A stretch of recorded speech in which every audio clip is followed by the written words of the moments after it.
There were no facts.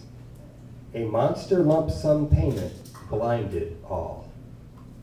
Even the witnesses, who were the more hard-nosed, no free lunches kind of people, held the same cherished conviction. Life was all about working hard, going to church, paying your dues, and waiting until something horrible happened and left you money.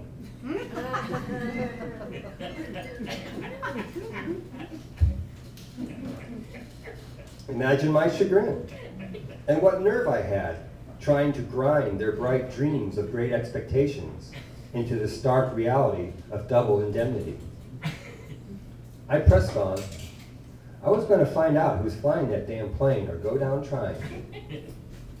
Stalking the trail of witnesses was the most exhausting part.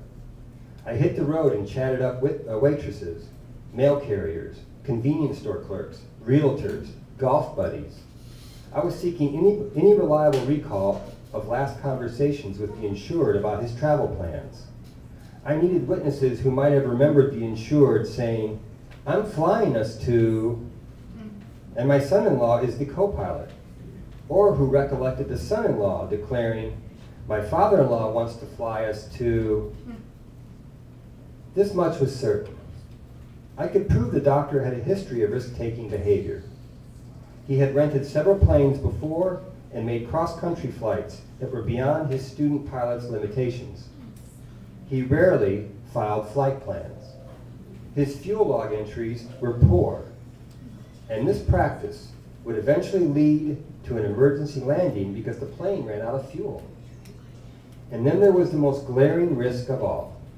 He had been flying naked, the term for pilots who knowingly fly planes without a life insurance policy that covered aviation-related deaths. But the rest was all conjecture. In the end, the suit was settled. My findings and recommendations were appreciated and dismissed accordingly. It was litigation cost analysis, not litigation support investigation, that had the final say. We will never know for sure who was flying that plane. And I could live with that. But what I could not let go of was the quandary concerning why the airplane had stalled. I was such an inquiring mind that when interviewing various private flight instructors about the issue, I was practically begging for some pilot to show me how to stall an airplane. And that is how I delivered myself into the hands of Captain Kamikaze Kangaroo. One minute we were droning placidly through the brilliant sky. I was jabbering about this, that, and the other 50 things I wanted to know about airplanes. And he was boasting about the Cessna 172's reputation. "Oh, they're absolutely reliable. Great stability in rough weather. Safe as planes for training. Hell, they're built like tanks." And then the next minute, he was inviting us to become part of the barbecue unspeakable. "Of course, if you're not paying attention, you can drop one like a tank too. Watch this." He pulled back sharply on the control yoke. The plane climbed abruptly, and then, with the nose straight up and the sun searing across our eyes, the engine began to cough and splutter, and the propeller stuttered and stilled. And like a tank, we did drop. "Oh, it's sad, really," the pilot was lamenting. "New pilots get all full of themselves, and then here comes all the lawsuits, and the next thing you know, a great company like Cessna is driven into bankruptcy. Wonderful planes, blah, blah, blah, blah." I forgot to kiss Linda goodbye this morning.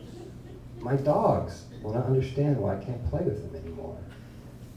I have the car keys and house keys with me. Overdue library books.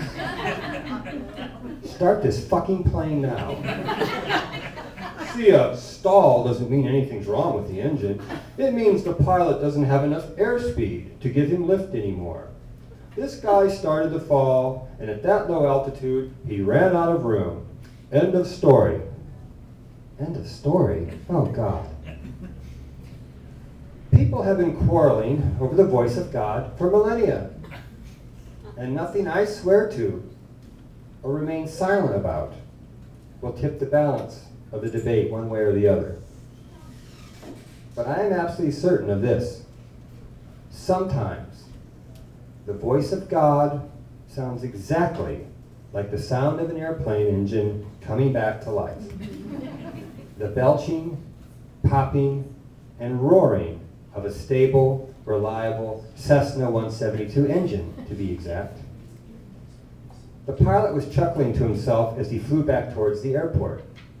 Back on the ground, he watched me fall out of the aircraft, like so much damp laundry being thrown onto the baking blacktop of the runway.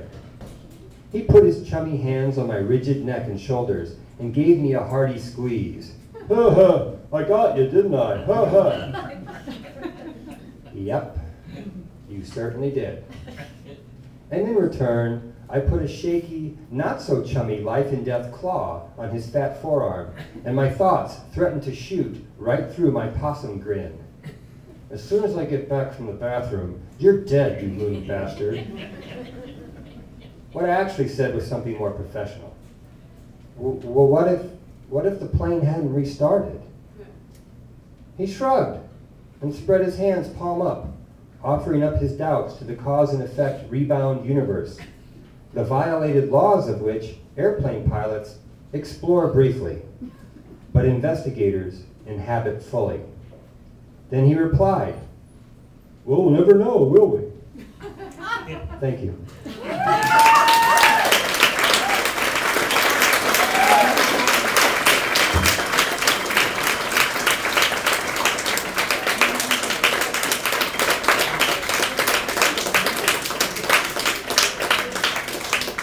If any of you know the pilot who matches that description, I still want to talk to him. I lost those years in that plane. I don't know where they went. Any questions? Are we just all hungry? You want to eat? Questions? Where did the dog go? Yes. I heard that even though you've been so fantastically successful self-publishing, It's the jacket. well, we've enjoyed reading your book and seeing how good that actually there may be publishers interested in your book. Really? Just wondering. I tried to check the rumor. But why should you give them any process? Well, let's deal with the one fantasy first.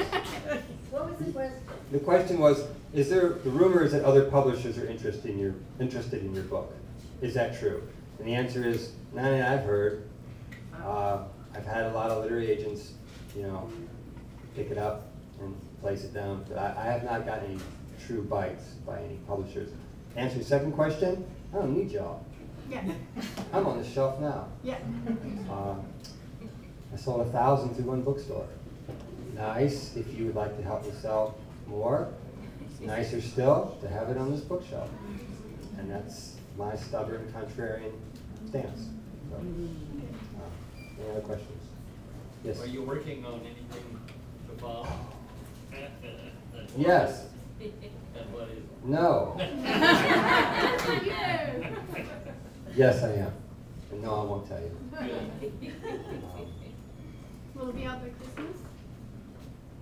You might need it for gifts. Yeah.